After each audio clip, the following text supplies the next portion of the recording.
नमस्कार प्रिय दर्शकों, आज एक बार पुनः आप सभी के सामने एक ज्ञानवर्धक कहानी लेकर हाजिर हुए हैं। दर्शकों, बद चलन स्त्री की यह 4 बातें गौर से सुन लेना, कभी जीवन में धोखा नहीं खाओगे। दर्शकों, आज की यह कहानी, आज का यह प्रसंग बड़ा ही ज्ञानवर्धक है। आज का यह प्रसंग बड़ा ही सीखने वाला है। दर्शकों,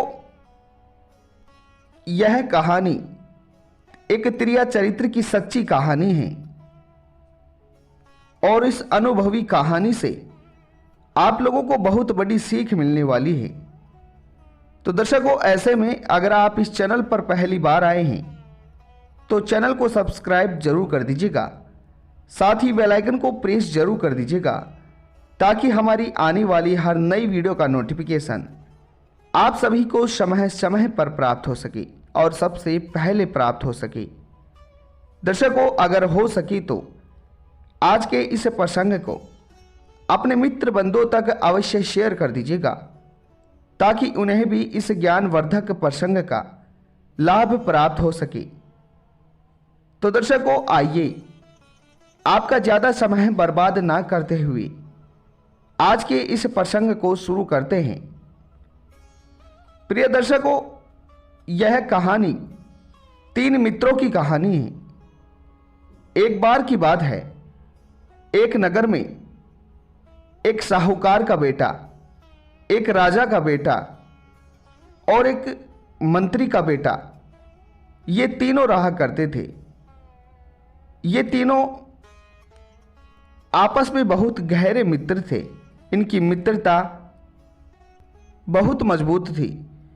दर्शकों, इन तीनों मित्रों में से कोई एक मित्र जब कहीं भी जाता तो ये तीनों ही मित्र साथ साथ जाया करते।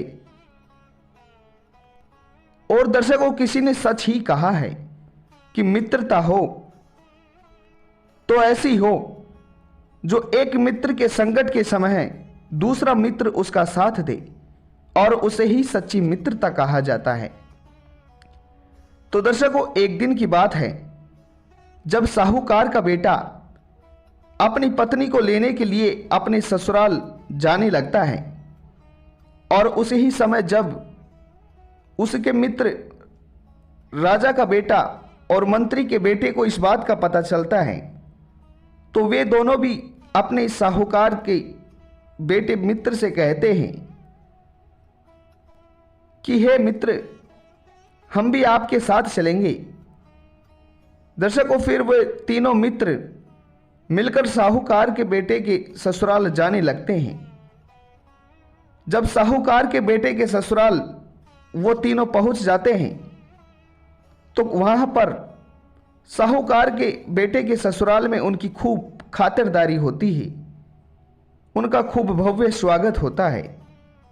और जब शाम का वक्त होता है, रात ढलने वाली होती है, तो उन तीनों को भोजन खिलाया जाता है।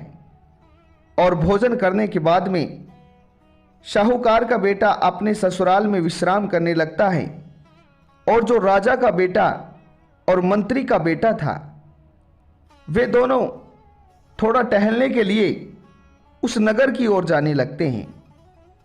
जब वे दोनों नगर की ओर जाते हैं तो उस नगर में राजा के बेटे को एक वेश्या बैठी हुई दिखती है। जब राजा के बेटे को एक सुंदर वेश्या दिखती है तो उस सुंदर वेश्या के चेहरे को देखकर, उसकी सुंदरता को देखकर राजा का बेटा उस वेश्या की ओर मोहित हो जाता है। जब राजा का बेटा मंत्री के बेटे से, अपने मित्र से कहता है कि हे मित्र, इस वेश्या के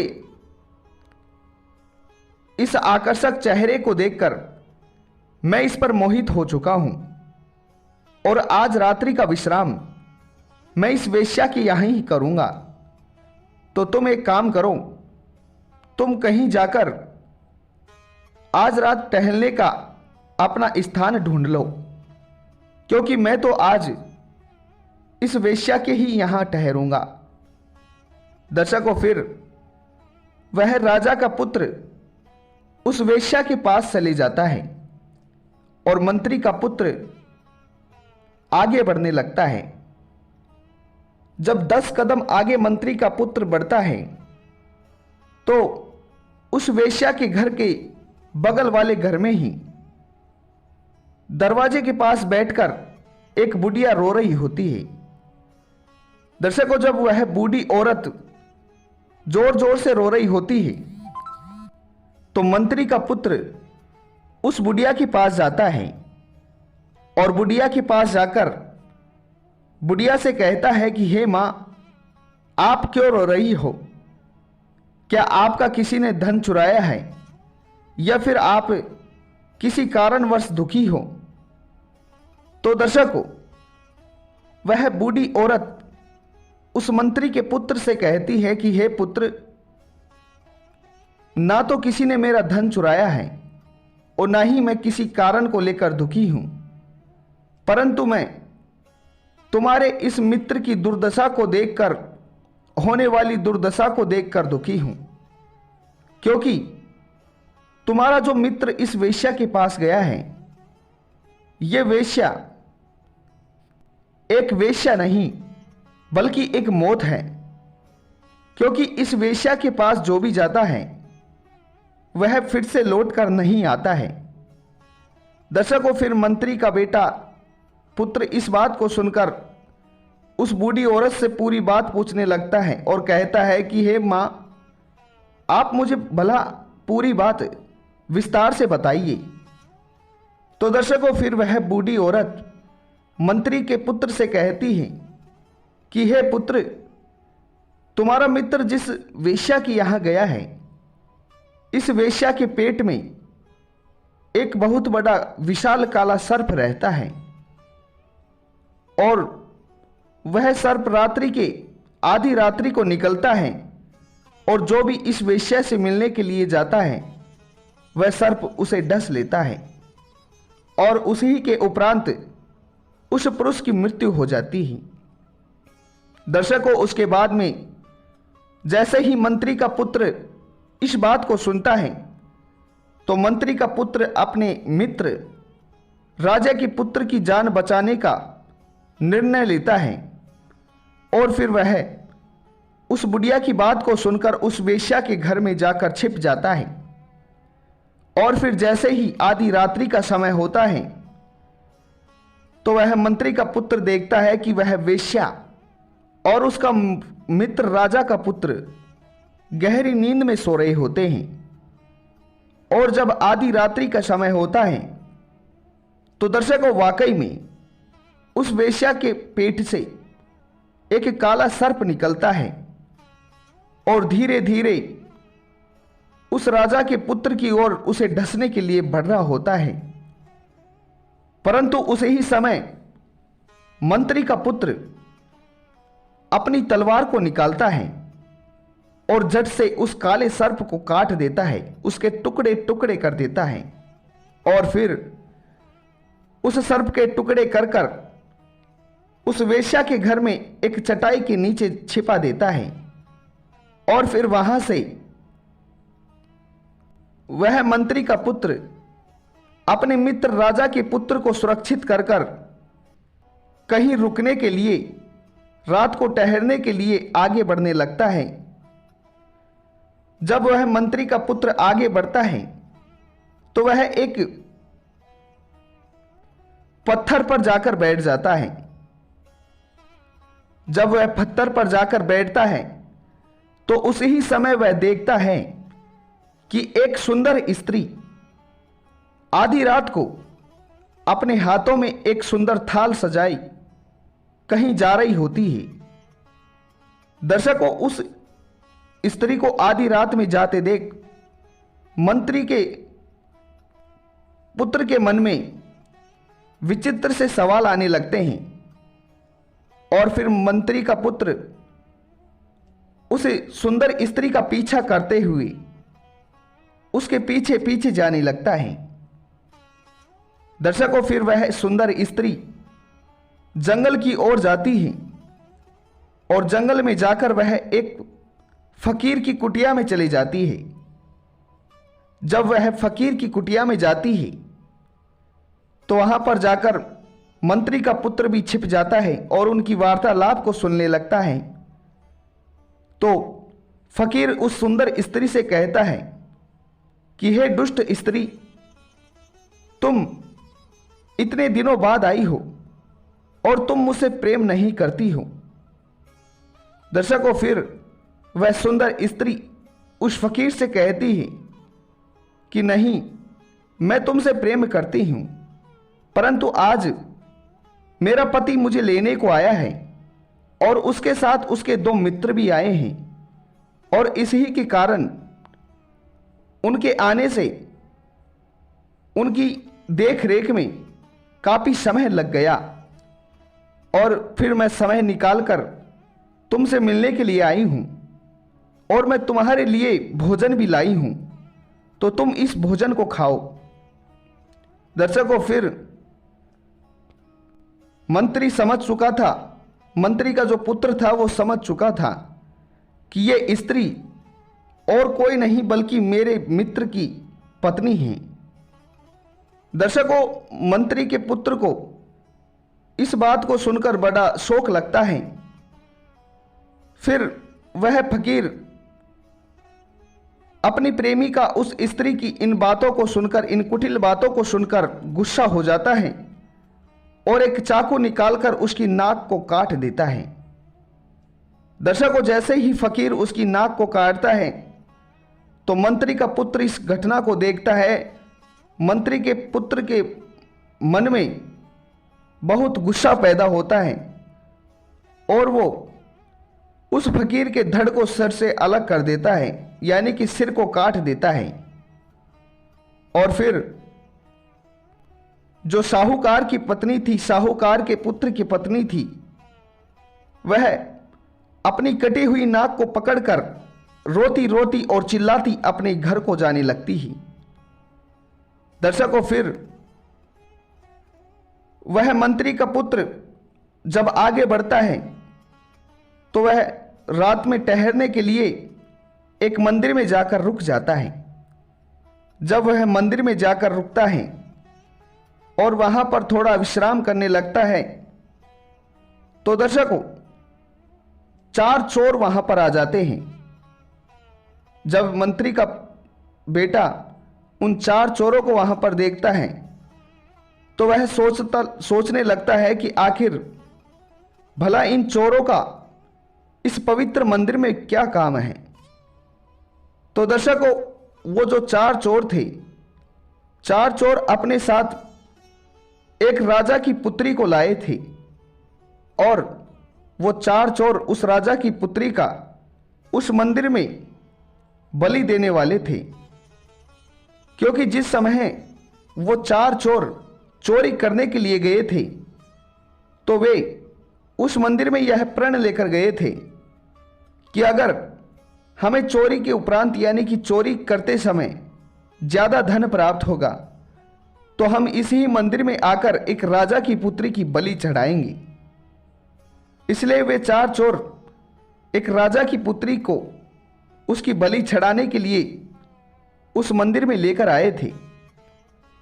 दर्शकों, फिर राजा की पुत्री को बलि चढ़ाने के लिए आता देख मंत्री का पुत्र उन 4 चोरों का सिर धड़ से अलग कर देता है और उस राजा की पुत्री का जीवन बचा लेता है। उसके बाद में जब राजा की पुत्री होश में आती है तो वह मंत्री का पुत्र उस राजा की पुत्री से कहता है कि हे बहन, अभी अभी कुछ समय पहले 4 चोर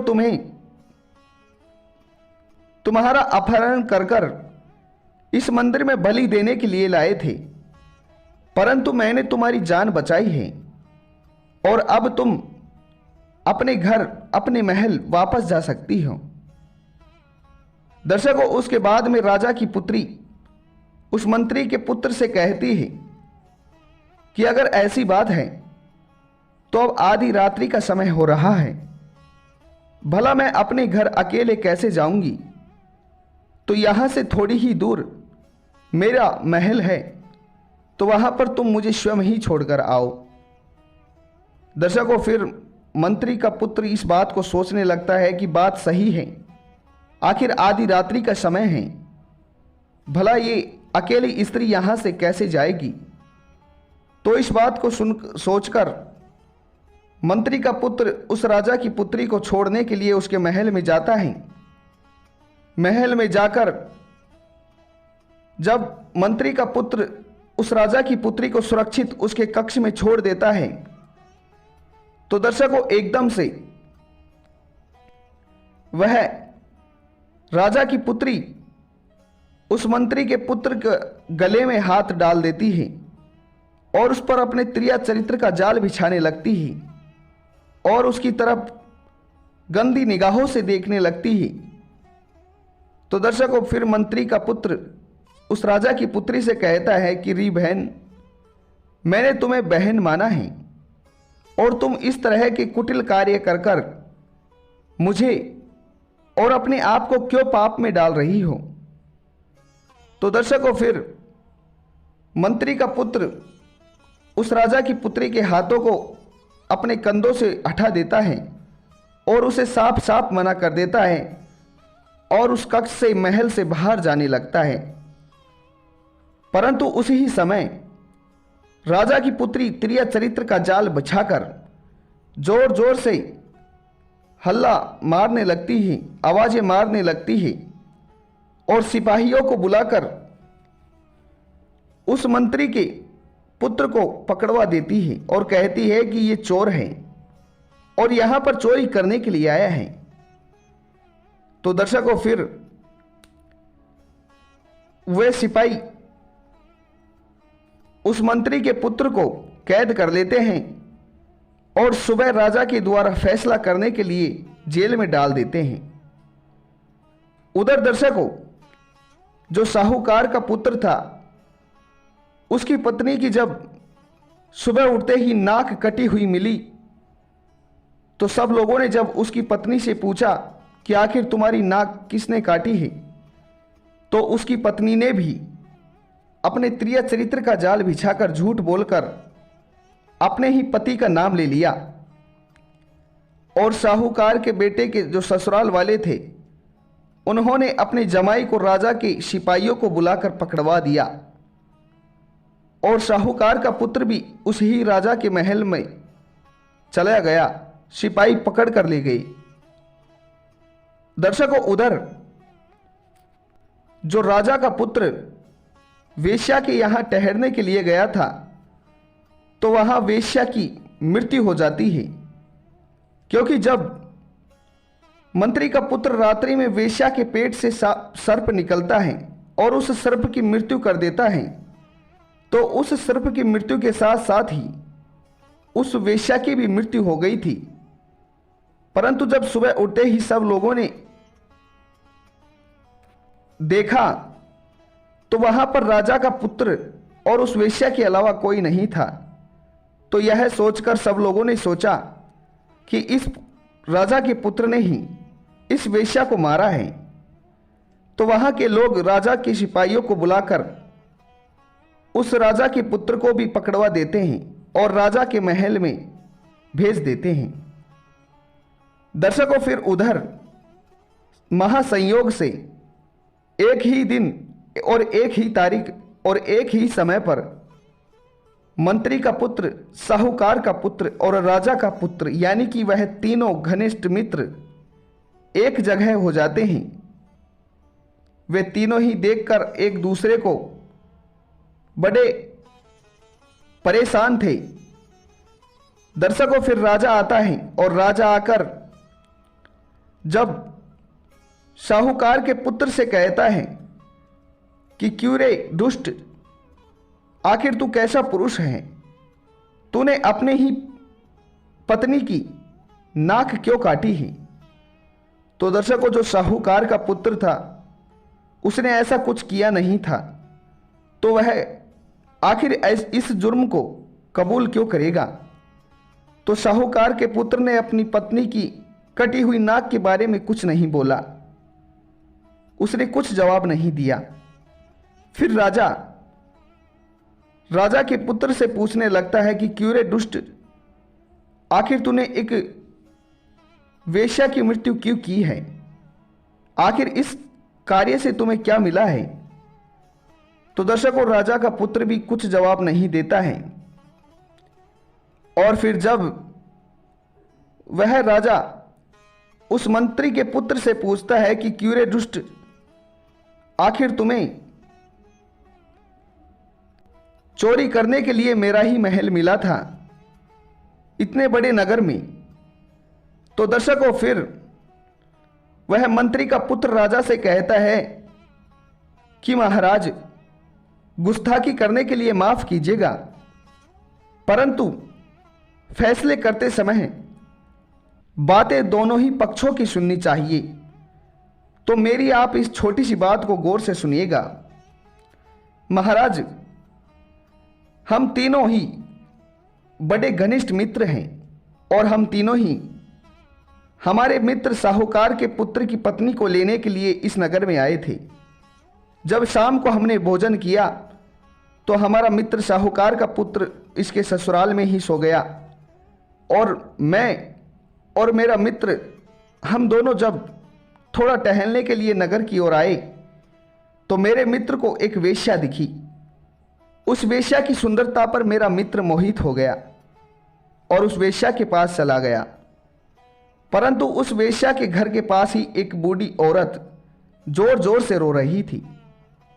जब मैं उस औरत के पास गया तो उस औरत ने मुझे बताया कि इस वेश्या के पेट में एक काला सर्प है जो कि इसके पास जो भी जाता है उसे डस लेता है। तो महाराज, इस बात को सुनकर फिर मैं अपने मित्र की जान बचाने के लिए रात्रि के 12 बजे उस वेश्या के घर में जाते ही जब उस वेश्या के पेट से वह सर्प निकला तो मैंने उस सर्प की मृत्यु कर दी। और जब मैंने उस सर्प की मृत्यु कर दी तो उस सर्प की मृत्यु के साथ साथ ही उस वेश्या की भी मृत्यु हो गई। इसमें मेरे मित्र राजा के पुत्र का कोई दोष नहीं है। अगर महाराज आपको भरोसा नहीं है तो आप उस वेश्या के घर में जाकर चटाई के नीचे देख सकते हैं। उस चटाई के नीचे उस सर्प के टुकड़े पड़े हुए हैं। दर्शकों, फिर राजा उस मंत्री के पुत्र की इस बात को सुनकर उस बात को पक्की करने के लिए अपने सिपाहियों को वहां पर भेजता है। तो वाकई में वह बात सच होती है। फिर वह राजा उस राजा के पुत्र को छोड़ देता है, उसको रिहा कर देता है। दर्शकों, फिर मंत्री का पुत्र राजा से कहता है कि महाराज, उसके बाद में जब मैं वहां से टहलता टहलता एक पत्थर पर जाकर बैठ गया तो मैंने देखा कि एक सुंदर स्त्री एक अपने हाथों में थाल सजाई जंगल की ओर जा रही थी। जब मैं उसके पीछे पीछे गया तो मैंने देखा कि वह स्त्री एक फकीर के पास जाकर उससे बातें कर रही होती है, और फकीर ने गुस्से में आकर उस स्त्री की नाक काट दी। और जब मुझे पता चला कि वह स्त्री और कोई नहीं बल्कि मेरे ही मित्र की पत्नी है, तो महाराज मुझसे रहा नहीं गया और मैंने उस फकीर का सिर काट दिया। और अगर आपको भरोसा नहीं है तो आप जंगल में उस कुटिया पे जाकर उस फकीर के कटे हुए सिर को देख सकते हो और उसके हाथ में कटी हुई नाक को देख सकते हो। दर्शकों, फिर राजा ने इस बात को पक्का करने के लिए अपने सिपाहियों को वहां पर भेजा, तो वाकई में यह बात भी सच निकली। फिर राजा उस साहूकार के पुत्र को भी रिहा कर देता है। उसके बाद में फिर मंत्री का पुत्र कहता है कि महाराज, उसके बाद में जब मैं एक मंदिर में जाकर विश्राम कर रहा था तो उस समय 4 चोर आपकी पुत्री को लेकर बेहोश कर उस मंदिर में लाए थे।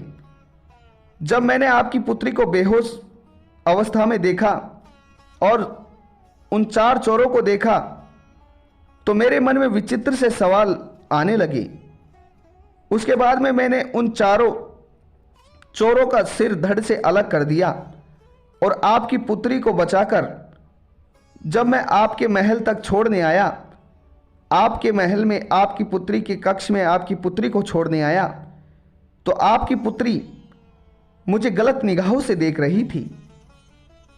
मैंने इसे खूब मना किया, परंतु उसके बावजूद भी ये दुष्कर्म करने के लिए तैयार थी। जब मैंने इसे साफ साफ मना कर दिया तो इसने जोर जोर से चिल्लाकर सिपाहियों के द्वारा मुझे पकड़वा दिया। महाराज, इसमें मेरी कोई गलती नहीं है। अगर आपको भरोसा नहीं है तो आप इसी वक्त मंदिर में सिपाहियों को भेजकर इस बात को पक्की करवा सकते हैं, क्योंकि वहां पर अभी भी उन 4 चोरों के कटे हुए सिर पड़े हुए हैं। दर्शकों, फिर जब राजा अपने सिपाहियों को वहां पर भेजता है तो वाकई में यह बात भी पक्की होती है। फिर राजा उस मंत्री के पुत्र को भी रिहा कर देता है और राजा उस साहूकार के पुत्र की पत्नी को और अपनी बेटी को फांसी का निर्णय सुना देता है।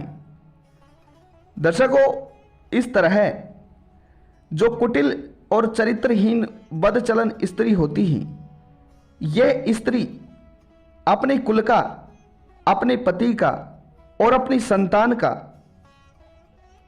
अंत अपनी खुली आंखों से देख सकती हैं, क्योंकि जो स्त्री